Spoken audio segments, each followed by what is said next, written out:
Diyos na makapangalan sa lahat. Yahweh, salamat sa pagkakataon na kami po yung inyong pinagkakat at pinagkasama-sama sa ilang ito upang ikaw ay aming papatuloyan. Salamat din sa pagkakataon na kami makapakinig ng iyong salita. Kailangan namin na kapag-ano po ang aming isipan, buksan ang aming pangunawa, pagpalain po ang aming puso, buksan ang aming pag-ibig. Hayaan po na ang hapon ito ay biyaya sa amin, ang aming mga katayuan at pangangailangan sa harap mo, nawa Panginoon sa pamamagitan ng iyong mga salita at tuwid ng bawat isa sa amin. Ano po ang aming mga pamilya, pagkaan, kalakasan, na mula sa iyo. Ano po ang aming mga paglulupay ay makasimpong kami ng panibagong sigla na mula sa iyo. Dahil po, ano po mga bagay na bumubulo sa aming mga isipan, kaya ano po namin salitaan siya pagbigay ng lahat sa amin. Tuwan niyo ang inyong mga lingkod at kami naman po ay nakikinig at susunod sa iyong kalooban. Sa iyo po ang lahat ng kapurihan at salamat sa mga Ama na Espiritu Santo. Amen. Purihin ang Panginoon.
San Marcos, Kabanatang 9, Talatang 38 hanggang 41.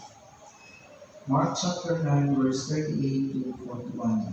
Sinabi sa kanya ni Juan, Guro, nakakita po kami ng isang tao na nagpapalayas ng mga demonyo sa pamamagitan ng iyong pangalan. Pinagbawalan namin siya dahil hindi natin siya kasamahan. Ngunit sinabi ni Jesus, huwag niyo siyang pagbawalan sapagkat ang taong gumagawa ng himala sa pamamagitan ng pangalan ko hindi magsasalita ng masama laban sa akin pagkatapos itong gawin.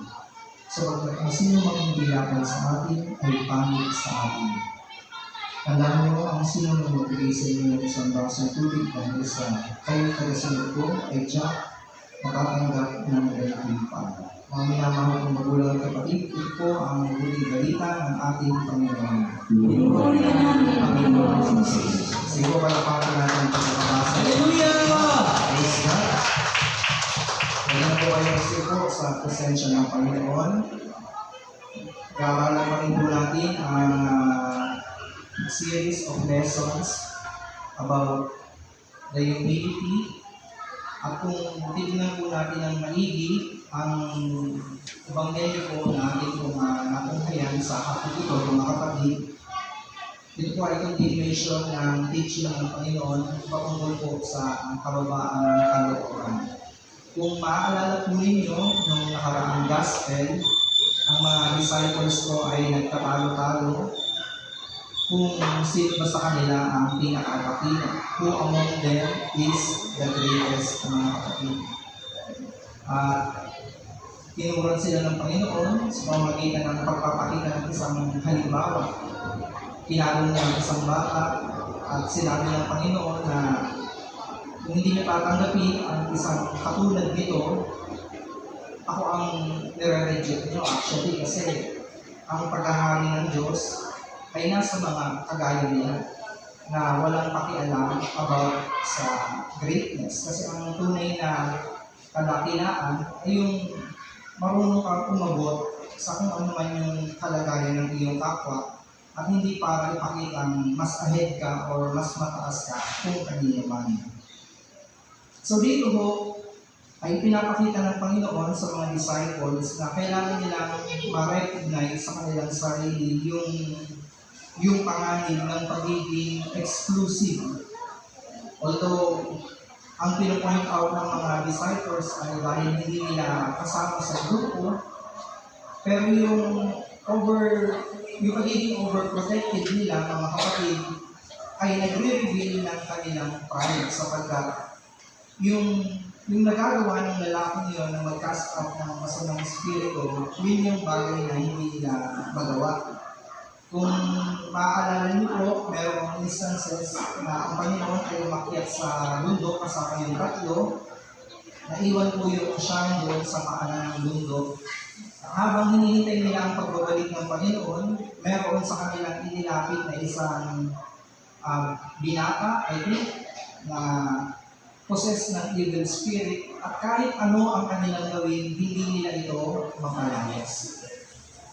Disciple na sila ng Panginoon, ha?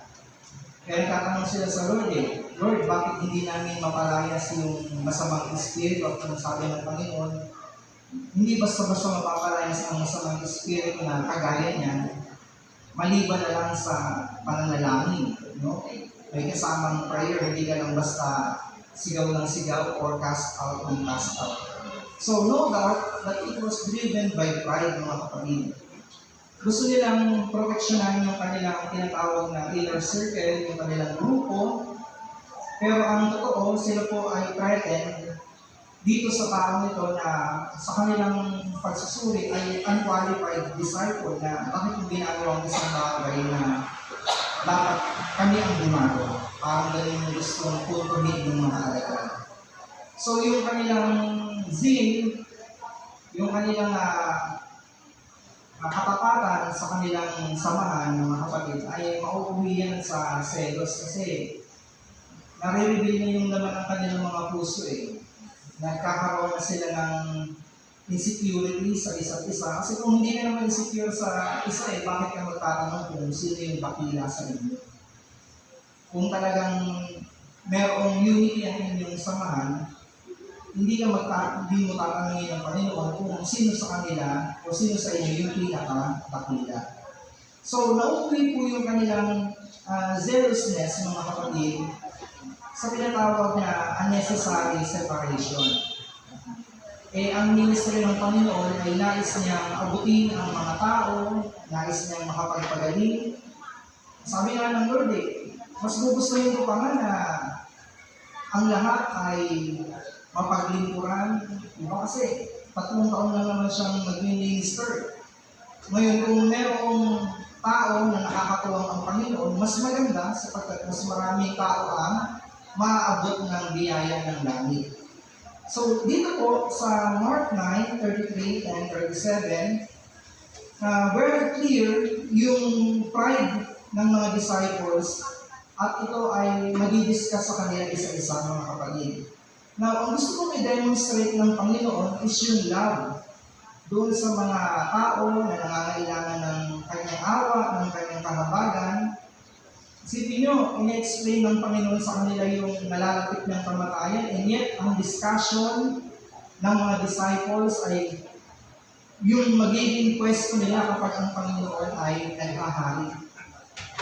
At noong mga time na to, talagang hindi pa nila lubos na nauunawaan kung ano ba talaga yung ibig sabihin ng dapat pagdaanan ng isang Mesiyas, yung suffering, yung paghihirap, even yung death. And yet, ang nasa isip nila kung sino yung magiging tanyag sa kanila pagdating po ng panahon. Amen? So, ano po yung sitwasyon? Yung mga disciples, they are trying to protect the ministry of Jesus. So, yun po yung kanilang concern. At alam naman po natin na ang Panginoon, binigyan sila ng kapangyarihan, ng power, ng authority, na magpagaling ng mga may sakit. Hindi lang yun, magpalayas din ang masasamang espiritu. Kaya para sa kanila, pag mayroon isang tao na hindi nila kamiyembro, at yun ay nagagawa, kailangan itong pigilan. Kasi para sa kanila, maaaring magamit sa hindi tama ang pangalan ng ating Panginoon. Amen? Pero kung titignan po natin maigi, mga kapatid ko kay Kristo, hindi ka basta-basta makakapagpalayas ng evil spirit kung hindi ka kinakaslihan ng kapangyarihan ng Diyos, kung hindi ka sinasamahan ng Espiritu Santo. Amen? Maliban ang isang tao ay tunay na nananampalataya sa Panginoon, hindi siya basta-basta makakapagpalayas ng demonyo. Baka sabihin pa ng demonyo sa kanya, pinapalayas mo ko magkakampi tayo pa gabi, kasama tayo, magkainuman tayo, magkaulayaw tayo. Baka sagutin siya ng demonyo kapag gano'n. Amen? Kaya nga, merong iba na kapag sinasama mo sa mga taong ipe-pray over, natatakot sila kasi huwag mo muna sama dyan kasi baka mamaya ipe-pray over tayo ng sakit niya, mamaya yung sakit lumipat sa akin. Kasi kung hindi ka talaga genuine believer o kaya yung paniniwala mo sa kapangyarihan ng Panginoon ay hindi ganun kalagi, matatakot ka talaga. Pag mayroong possess ng evil spirit at ito ay i-deliverance, ito ay palalayasin, matatakot ka talaga kapag dumiyaw yung masamang espiritu. Amen po? Nakaranas na ba kayo na isama sa isang lugar, sa isang bahay na may pepper over na inaalina ng masamang espiritu? Ako, nakakakaba, nakakatakot. Kung hindi ka babad sa prayer, kung hindi ka sure sa paglilipod mo, kung hindi ka sure sa stand mo sa harapan ng Panginoon, matatakot ka talaga. Amen? Last week nga po, ako ay na-assign sa Bagumbong, Halahala. Dulo-dulo na yun. Mula Taytay, nagmotor ako ng mahigit 2.5 oras. Ganun talaga. Pag tinignan mo sa Google Map, ang katapat niya na ay Mahayhay Laguna. Yun na yung katapat niya halos, mga kapatid.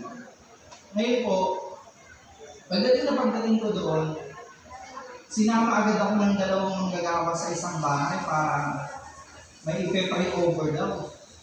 Parang medyo nainis pa nga ako kasi hindi ko pa nakatanggal yung jacket ko na pang motor Hindi pa ako nakakainom. Basta kakarating ko pa lang.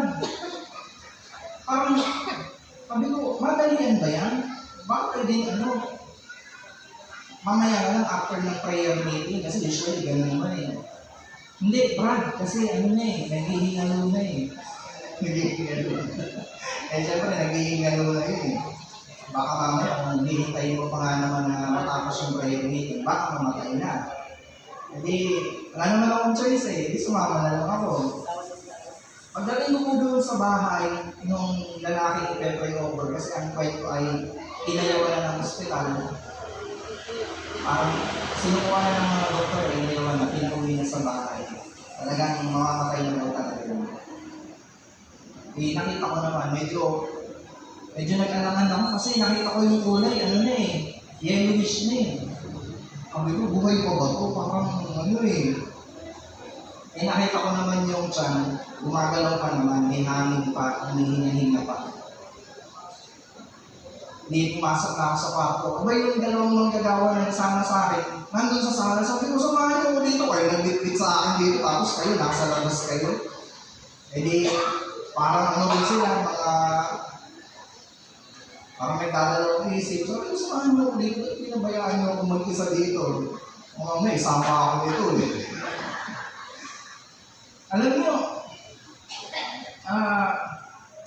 hindi ko na rin i-pray na gumaling kasi hindi naman sa dinadjudge ko pero yung sitwasyon niya kasi parang na talaga eh. Parang nararamdaman ko ng kukunin na talaga siya. Ang ipinag-pray ko sa kanya ay acceptance prayer. Pinatanggap ko siya sa Panginoon. Hinihingi ko na rin hindi na rin kasi siya nakaka-response o nakakasagot, pero maririnig ko yung umul niya. Tanong ko nga sa mga kamag-anak kung nakakarinig pa naman daw. Kaso sobrang hina niya na talaga. Pero bata pa eh, 51 lang eh. 51 lang. Tinatanggap ko sa Lord. Ang prayer ko naman, kung kalooban ng Lord na gumaling, mas maganda. Hindi ko rin naman maipag-pray na kunin ko na Lord kasi baka ma-open sa akin yung mga kamag-anak. Basta, pinatanggap ko siya sa Panginoon bilang tagapagligtas ng kanyang buhay, mananakot, manunubos, at yun nga, hinihingi ko ng tawad yung mga kasalanan na gawa niya mula pagkabata hanggang sa mga sandali na yun. Pinag-pray ko na po. Alam niyo, paglabas ko umalis na kami, nagpaalam na kami. Sige po, tuloy na po kami, may prayer meeting pa kami. Hindi pa kami nakakalayo, naghiyawan na yung mga kamag-anak. Yung pala namatay na. Diba? Ako pa yung naging salarin eh. Namatay yung mga kapatid. Sabi ko, grabe naman ang layo ko pinaghintay pa akong makarating doon. Talagang yun na lang, yung prayer na lang yung hinihintay mga kapatid. Amen?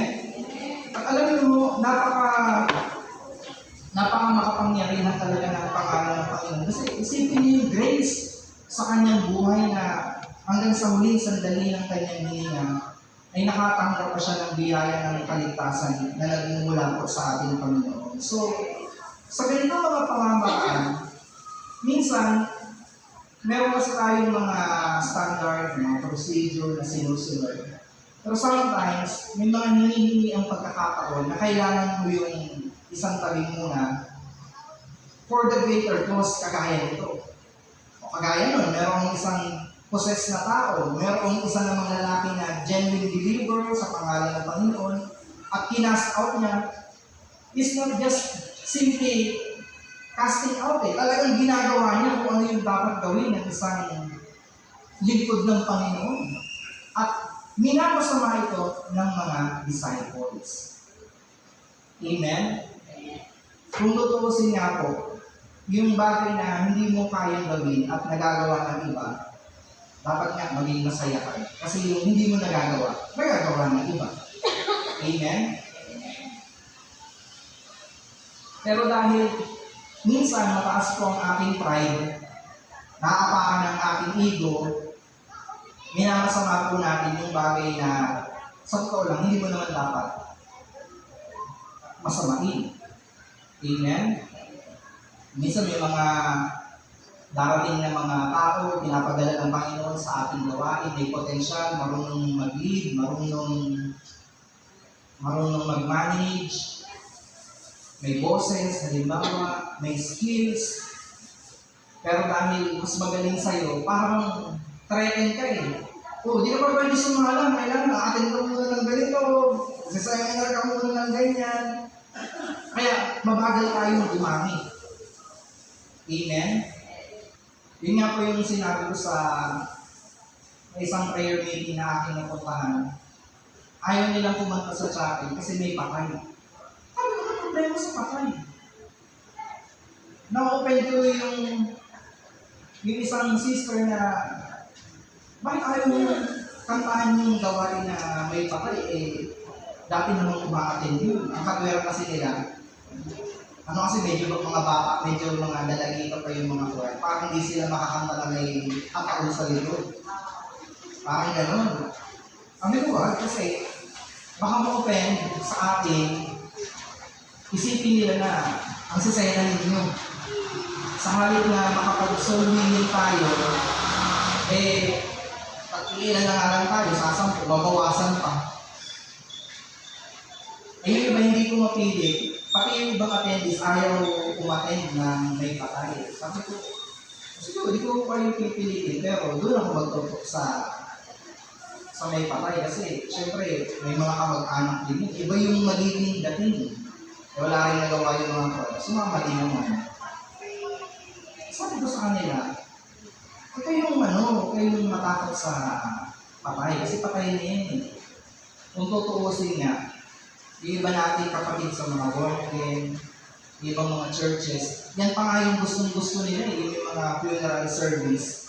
Kasi doon silang nabibigyan ng opportunity makapagbahagi ng salita ng Diyos. Amen? Kung gano'n palagi ang ating magiging dating na namimili tayo ng mga taong i-approach, namimili tayo ng mga taong i-estimahin kapag may dumarating sa gawain natin, hindi tayo makakapag-minister ng lubos talaga. Kasi ibang-ibang tao talaga ang dumarating sa simbahan sa gawain ng Panginoon. Kung ang pakikisamahan mo lang ay yung may pera, yung malaki ang hikaw, yung kumikinang ang kwintas, di ba, ano yan pamimili yan Sabi ng isang santo si St. John Chrysostom o San Juan Chrysostom, pag ang isang simbahan ay walang pulubin o walang beggar na dumadaan, hindi daw yung tunay ng simbahan. Yan ang sabi ni San Juan Chrysostom. Papaisip ako, hindi ako sa kaya ko, ang daming pulubin. Ang mga nanlilimos. Sa Baclaran, ganun din, yung mga nanlilimos. Kasi kung babalikan mo talaga yung temple mo sa history ng Israel, ang dami talagang ginagaling ng Panginoon ng mga beggar. Yung mga pilay, yung mga pintaw na sinasalunga lang doon sa pintuang maganda, ay pinagawa ni Solomon, yung portrait ni Solomon, may mga bulag na namamalimos na dire-reject ng mga Pharisees, ng mga religious leaders kasi bawal pumasok sa loob ng templo, ang mga may karangalan, ang mga may kapansanan. Pero itong mga tao ito ang inabot at pinagaling ng Panginoon. Amen? Kaya huwag po tayo na-enlist kung may mga bata minsan na sinisilip-silip. Malay niyo naman, pinapadala talaga ng Lord yun. Di ba? Yung isang nato natin na prayer group, sa halahala din. Puro mga matanda. Anim na matanda. Pati yung kwaya na matanda na rin. Isang gitarista matanda na rin. Talaga pag kinuha na sila ni Lord, pag namatay na sila, yung gawain, mamamatay na rin. Kasi bakit? Walang papalit sa kanila. Wala. Kasi kapag minsan may umaakin na may kasamang bata at may tumatakbo, naiinis naman sila. Siyempre, ang magulang o ang attendee, kapag ganun yung approach mo sa anak, alam mo na, next time hindi na babalik, hindi na attend. Ngayon, yung gawain na yun, meron din po pa-partner na pang-gabi. Sila ay 8 to 5, yung isa naman ay 6 to 8. Kung yung kabila ay puro matatanda, at talagang pag nagtopo kayo, mahahawa ka sa antok tayo, tutulugan ka talaga, kahit anong gawin mong ambling, matutulog at matutulog sila. Doon naman sa kabila, puro bata. Ang dami puro ang chapel, puro bata. Mga high blood ka naman. Kahit magtoto ka na, minsan nagte-10-20 pa sa harap mo. Kaya naglalaro pa ng Chinese garter. Minsan, habang nagtoto ka, nag-hallelujah ka, pagkatawanan ka ng mga bata. Mas, kahit na microphone nila, mas malakas pa yung kanilang boses. Siguro nahalata nung coordinator na medyo parang pag di na kasi marunong mag-adjust, makikinig ka kakalito eh. Sabi sa kanya, ba't maraming bata sa yung prayer group ninyo? Sabi niya, alam mo ba, ang hirap kasi mag-aaral ng mga kanya. Kaya sa bata kami nag-i-invest. Kasi yung mga yan, mga maliliit na yan. Ngayon takbo-takbo yan, pero mga ilang taon na, dalagita, binatilong na yan. Kaya yung mga, yung gawain na yun, wala pa yung mga worker, yung mga bata nandun na, sila na yung naglilinis, sila na yung nagkakalit ng mga organ, ng mga speaker. At ang nakakatuwa sa gawain nila, meron na silang mga napalaki ng mga dating bata, mga nag-asawa na, professional na, teacher na yung iba nasa abroad na yun na yung nag-sponsor at nagsusupport doon sa gawain nila. Kaya, yun, ang ginagawa na yan, nagpapalaki nila sila ng mga bata. Doon na lang. Tinuruan na lang nila ng kung ano yung dati. Kaya, dumating ko yung araw na yung mga manggagawa ay tuloy na yun. Yung kaya kasi na kanilang naiiwan, o yung gawain na kanilang naiiwan, ay magpapatuloy pa rin. Kasi meron sila tinanggap na mga bata. Amen? So, dapat po ay maging bukas tayo sa ganyan mga bagay. Huwag po natin isipin na exclusive ito palagi para sa atin. Kasi darating ang panahon, tatandalo tayo, darating ang panahon, manghihina tayo. Darating ang panahon, kahit ito ang pinakamagaling mag-memorize ng lyrics. Darating ang panahon, makakalimutan mo na yung kasunod ng Bless the Lord. Hindi mo na alam kung ano ba yung kasunod ng Bless the Lord, Love the Lord. Ano ba yun? Ito, iwag ko pa rin. Hindi mo na makakaalala kung ano yung mga lyrics ng pumili. Kaya po, huwag po natin tigilan kung may mga tao na pinakikitaan natin yung potential na pwedeng pumalit sa ating pagdating ng panahon. Mas dapat nga matuwakit. Ayaw mo, hindi ka na mapapagod. Amen?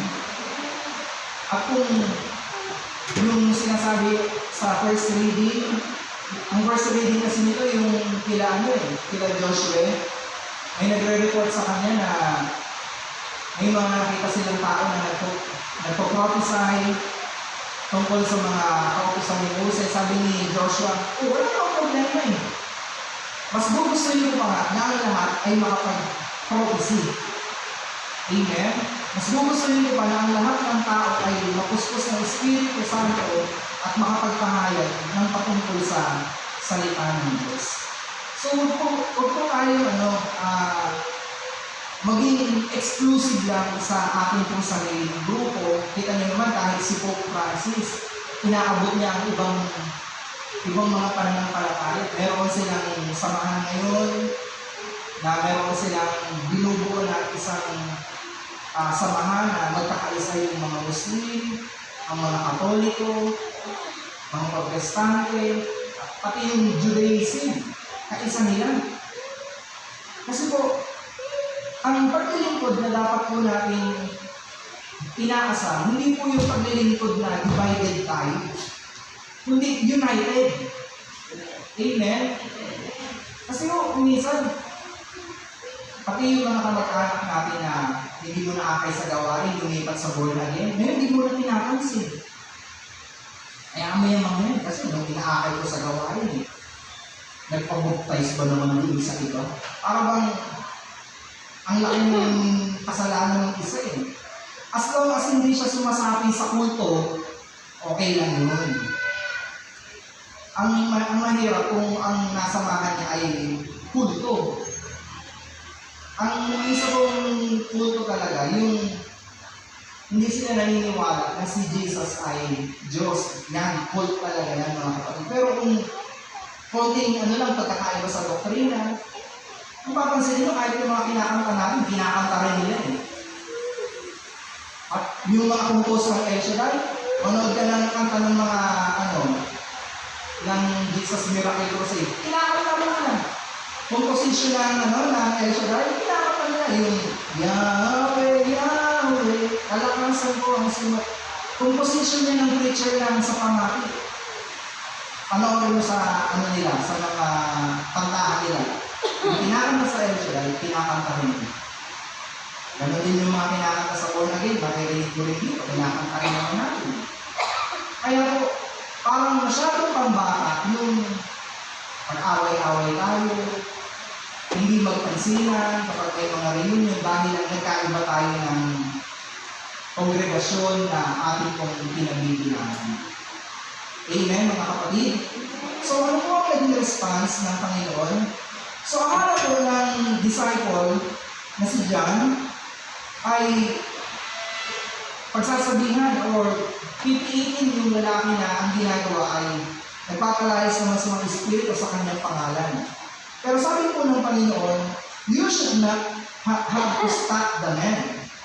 At ina-explain po ng Panginoon. So, bakit po? Ipinapakita kasi nito na hindi niya magagawang magpalayas ng masamang espiritu kung hindi siya tunay na naniniwala sa kapangyarihan ng aking pangalan. Sabi po dito sa verse 39, huwag niyo siyang pagbawalan sapagkat ang taong gumagawa ng himala sa pamamagitan ng pangalan ko hindi magsasalita ng masama laban sa akin. Tama nga naman, ano? Napaka-imposible bumalong yung malinis na tubig at tubig kanal sa iisang daluyan. Amen po, mga kapatid. Napapatunayan na ikaw ay tunay na mananampalataya kasi yung sinasabi mo ay sinasamahan ng kapangyarihan ko ng langit. So, the talk and the walk must always be together. May parinig over ka, bumalik, di ba? May kina-counsel ka, nagkaroon ng positive effect sa kanya. Merong magandang result, mga kapatid. Kaya po, sabi po ni Paul sa mga taga-Corinth, verse 12 to 3, kaya nais kong malaman nyo na walang taong pinapatnubayan ng Espiritu ng Diyos ang magsasabing sumpain si Jesus at hindi rin masasabi ni naman na si Jesus ay Panginoon kung siya ay hindi pinapatnubayan ng Espiritu Santo. So sabi ni Paul, imposible na ang isang taong inakasihan ng banal na Espiritu ang magko-confess about Jesus. Napaka-imposible nun. Kaya nga po, minsan may mapapanood kayo sa mga Facebook reels. Pipila sa komunyon. Okay naman siya, matino naman siya. In fact, pumila pa nga siya eh. Nung tatanggapin niya na yung body of Christ, biglang kargado pala, biglang nagwala na. Yung pala, meron pala siyang evil spirit na nasa loob ng kanyang katawan. So, hindi pwedeng tumanggap siya na mayroong masamang espiritu na nananahan sa kanyang katawan. Kasi po, bakit? Sabi ni Paul, hindi pwedeng mag-confess ito about Jesus kung evil spirit ang nananahan sa kanya. Kaya kung yung tao yun ay nakakapagpalayas ng masamang espiritu at lumalayas na yung masamang espiritu, ibig sabihin, pinapatnubayan siya ng banal na espiritu. Hindi yun pwedeng maging magkakontra. Amen? Sabi po ni Paul sa mga taga-Philippians, chapter 1, verse 15 to 18, totoo nga na may ilang nangangaral tungkol kay Kristo dahil sa pagkaingit at pagkahilig sa pakikipagtalo. Ngunit meron din namang nangangaral na may papat na hangarin. Si Kristo ipinapangaral nila dahil sa tunay na pagmamahal sapagkat alam nilang ako'y hinirang upang ipagtanggol ang magandang balita. Ngunit ang iba ay nangangaral ng di tapat sa kalooban, kundi dahil sa udyok ng masamang hangarin, sapagkat hangad nilang dagdagan pa ang paghihirap ko sa aking pagkabilanggo. Ngunit, wala ka naman sa akin ang lahat ng yun. Ipinakagala ko pa nga si Kristo na ipapangaral, maging tapat man o hindi ang hangarin ng ibang mangangaral. O sabi ni Paul, may malinis man na intensyon o wala o hindi, yung taong nagpipreach about Jesus, okay na sa akin yun. Ang mahalaga ay naipapangaral ang ating Panginoon. So yun na yung standpoint ni Paul. Kung meron iba na nagpipreach dahil sa pangsariling hangarin o joke ng inggit, sabi ni Paul, wala na akong pakialam doon. Ang mahalaga na ipapangaral ang patungkol sa ating Panginoon. Amen? Kaya huwag po natin masamain. Kung meron tayong mga kapatid na umaakyat ng bus, nagsishare ng Word of God, nagbibigay ng mga flyers, at kung humingi man sila ng donasyon, mas okay na yun. Kaysa naman ang umakyat sa bus ay multa ko. Amen? Kung merong nagpipreach sa palengke, mas okay na yun.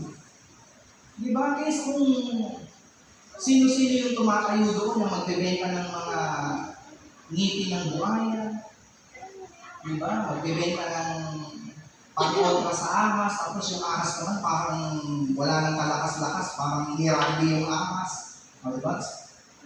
May nagbebenta kasi ng gano'n sa lugar namin eh. Ang tagal, iipunin muna yung mga tao. Parang agiman yata yung binibenta niya eh. Iipunin niya muna yung tao, tapos papalabasin niya yung ahas, didikit niya yung parang bato ba yun? Ano ang tawag doon? Bato balani mo eh. Tapos yung ahas naman, gusto ko naman yung ahas naman, parang wala namang kasigla-sigla. Bayaran. Scripted. Di ba mga kapatid? Mas gugustuhin ko lang na ang tumayo sa mga lansangan ay mga nagpapahayag ng salita ng Diyos. Kung humingi man sila ng donasyon at sabihin nilang pagpagawa ng church, mas okay na yun. Ngayon kung ginagamit lang nila yun para sa ibang meron silang mga ibang agenda, mananagot naman sila sa Panginoon pagdating na ng araw. Pero ang pinu-point out dito ng Panginoon, hindi natin dapat pigilan ang isa't isa, lalo kung yung ginagawa niya ay hindi naman labag sa prinsipyo ng langit. Kagaya nito, nagpapalayas ng masamang espiritu. Ano masama doon? Ang mahirap ay yung pinapalayas mo yung masamang espiritu, hindi mo mapalayas, ikaw tuloy yung umalis. Di ba po mga kapatid? So, both Jesus and Paul are known for standing the truth, mga kapatid ko kay Kristo. Kaya mo, ang winawarning ng Panginoon, yung mga disciples na unnecessary yung pag-create ninyo ng bakod. At tandaan po natin na yung sinabi ng Panginoon, marami pa siyang tupa na nasa labas ng kanyang kawan at kailangan din tipunin. Amen po mga kapatid. Kaya, kung meron kayong mga kamag-anak na iba yung kanilang paniniwala, di ba? Ikaw, naiinis ka kasi in-invite mo sa binyag ng anak mo, hindi umaten kasi allergic sa santo. Kaya yun yung trip nila eh. Kanya-kanya kasi ng ano yan eh, ng trip sa buhay eh. Di ba? Gusto nilang umaten doon eh. Siyempre, aircon eh. Tayo, ang init. Meron namang mga tao na ayaw nilang umaten doon kasi pag nag-talk naman yung preacher nila, napakalalim ng mga theological approaches. Talagang hinihimay masyado yung mga verse. Yung mga matatanda, di na nila abot yun. Ang gusto naman nila, charismatic, kagaya natin na, sino gusto ng pagpapala? Ayun, mga buhay na buhay. Sino gusto makapayag sa utang? Ayun, yun ang gusto. Kaya, huwag mong ipilit sa, hindi nila trip yung gano'n. Yung iba naman, ayaw sa atin kasi ang iingay natin. Meron namang iba na ang gusto nila, solemn lang, yung tahimik lang masyado, ayaw nila na may mga drums. Pero kaya nga po tayo merong iba't ibang gifts. Para yung gifts na yun ay magamit natin sa pangangailangan ng iba't ibang tao dumating. Amen? Meron nga po tayo isang kapatid na lahat yata ng religion sa Pilipinas, masubukan niya Lahat. Shaddai na siya, nag-iglesia na siya, dating daan, born again, Baptist, Pentecost. Sabi ko sa kanya, ako sa naman. Sabi niya, parang pare-parehas lang naman din. Magkakaiba lang ng ugali. Sabi niya.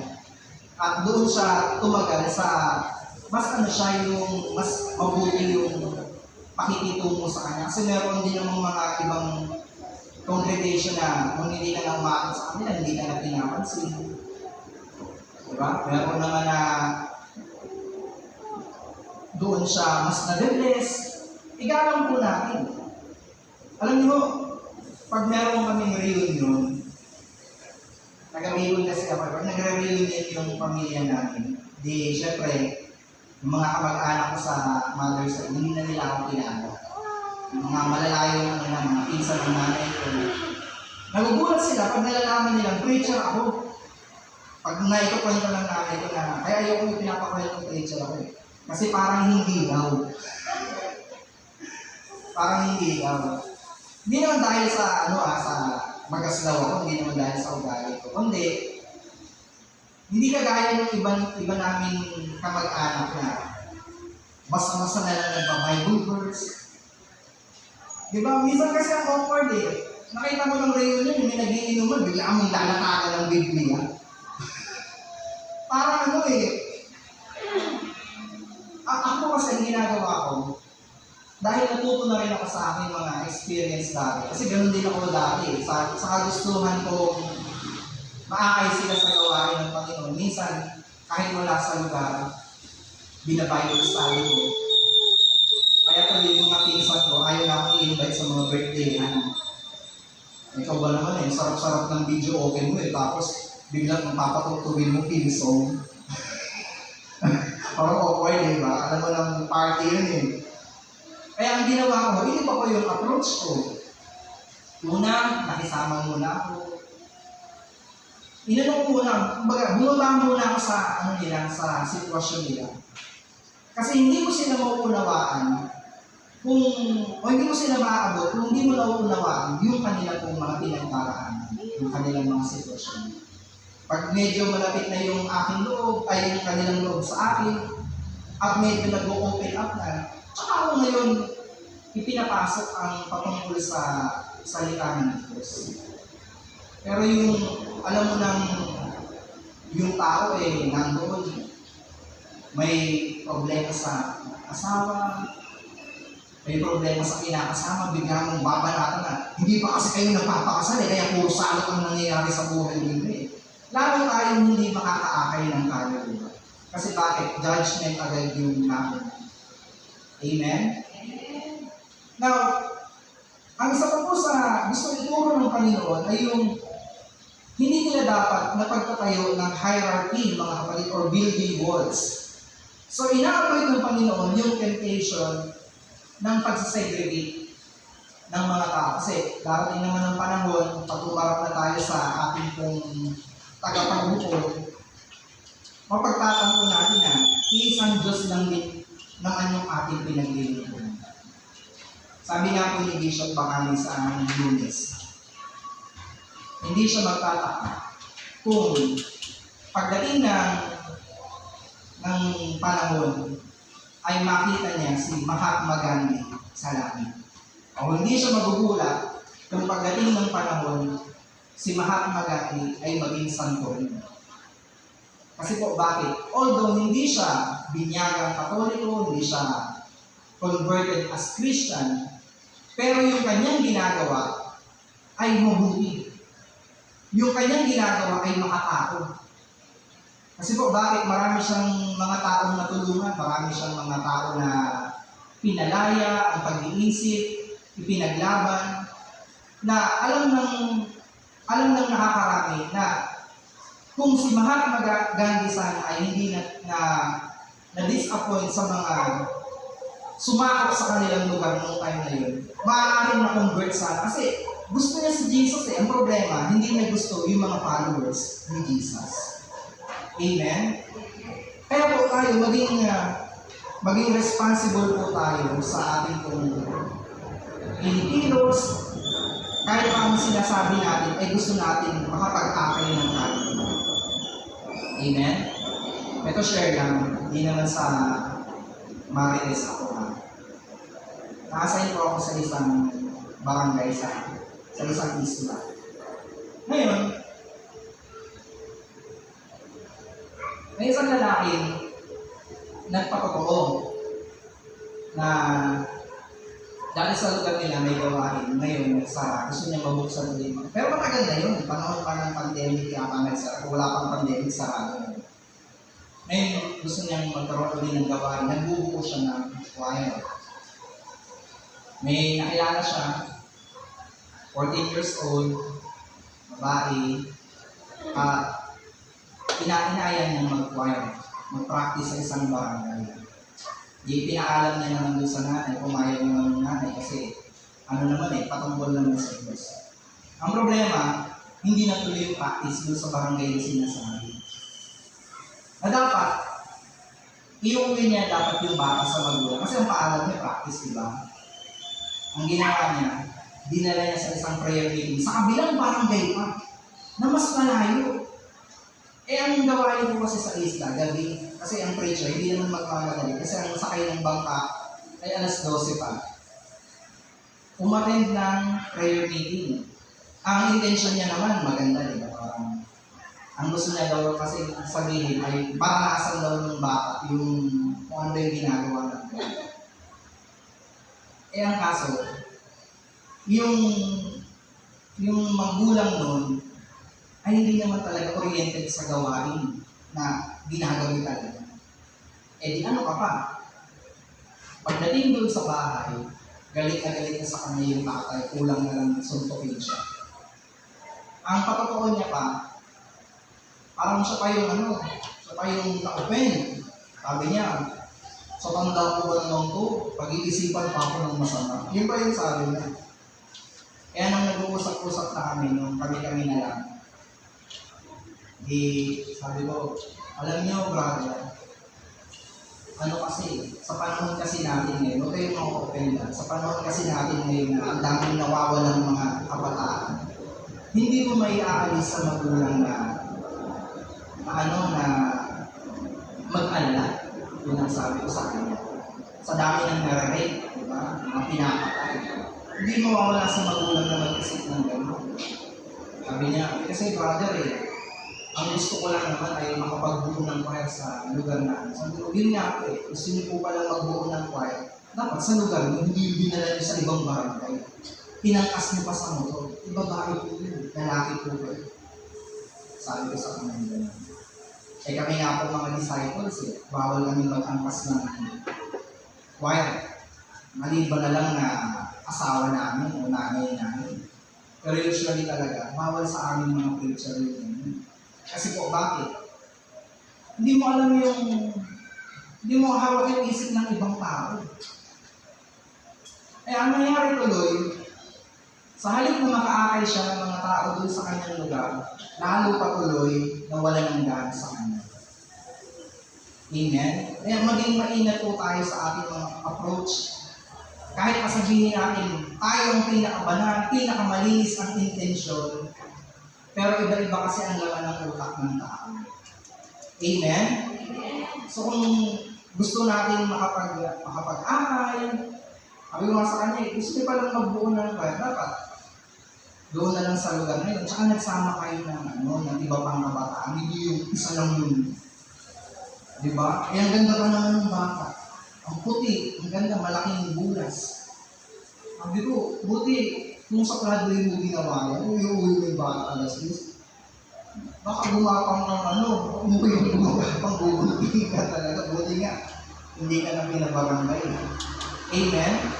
So, maging po tayo sa mga ganong scenario. Hindi naman sa dinajudge po natin siya. Pero, minsan, dahil nga po sa mga wrong approaches natin sa halip na mapabuti, ay napapasama pa po. Amen? So, avoid impulsivity in ministry. Huwag po natin hayaan na ang mindset natin ay pang-atin-atin lang. Dumating tayo sa punto na maging bukas tayo para sa iba. And another thing is to value the good works of others. Huwag po natin malitin o masamahin yung nagagawa po ng iba, lalo kung yun ay mabuti at tama. Amen? Hindi mo kayang mag-pray ng choir, may isang nakakagawa, mas maganda. Hindi mo kayang makapag-gather ng tao, pero meron isang sister na meron siyang appeal sa mga tao, huwag mo naman isipin sa kanya. Kasi lahat naman po tayo ay may iba't ibang gift. Amen? Ako po, wala naman akong gift sa pagiging PG talaga eh. Pero nung ako po ay naging DIC sa Antipolo, doon ko nalaman na meron din pala, nakatago lang. Kaya, nagbukas po ako ng nagbukas ng gawain. Akala ko, lahat ng tao matutuwa na. Yung pala hindi.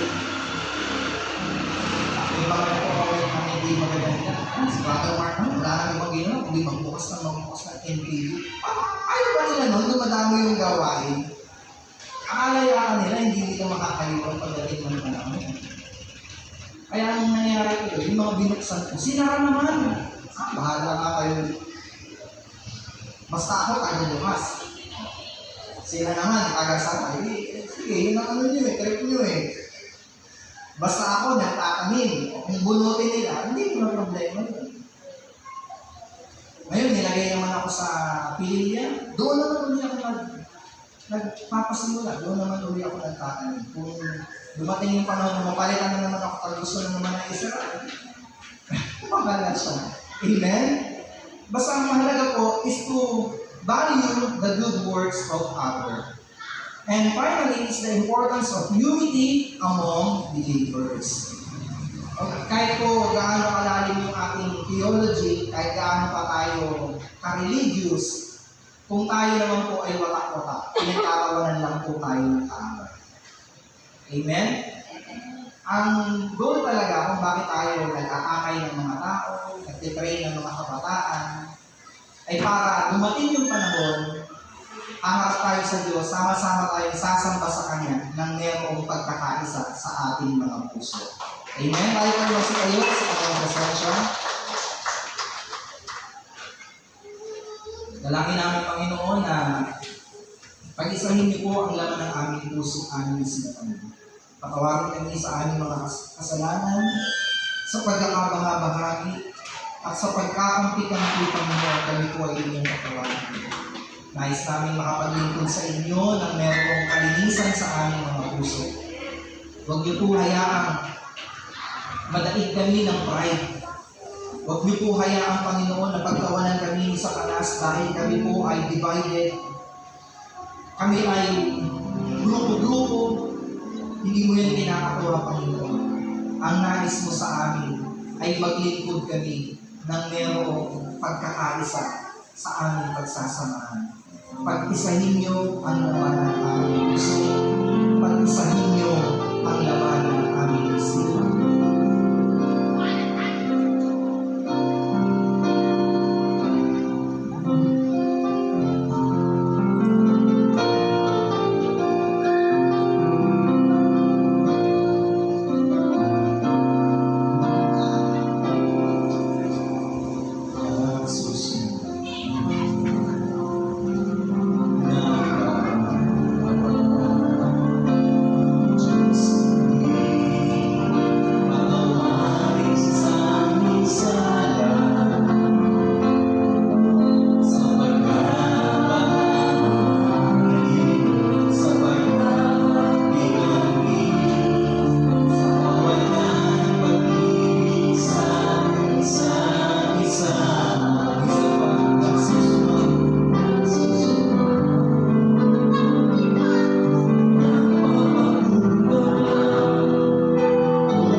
ngayon. Maging isa palagi ang aming pong puso sa paglilingkod sa iyo.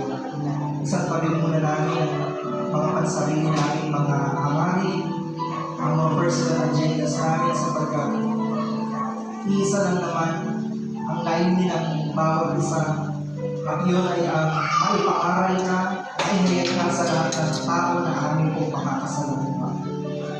Turuan niyo po kami na ang aming mga kahit ay ibaba, Panginoon, for the greater cause. Nang sa gayon, mas maging maaluan at bagaan ang paglilingkod na aming ginagawa. Hindi ka rin naman natutuwa, Panginoon, kung sa aming pagsamba, sa aming pagdalo, ay makikita mo sa puso namin ang aming mga kakaasa. Walang namin dadamay at masaganang biyaya once na natuto kami tanggapin ang aming kapwa. Mas magaling sila sa amin o hindi, ang mahalaga na ipapangaral at napaglilingkuran ang ilang pangalan.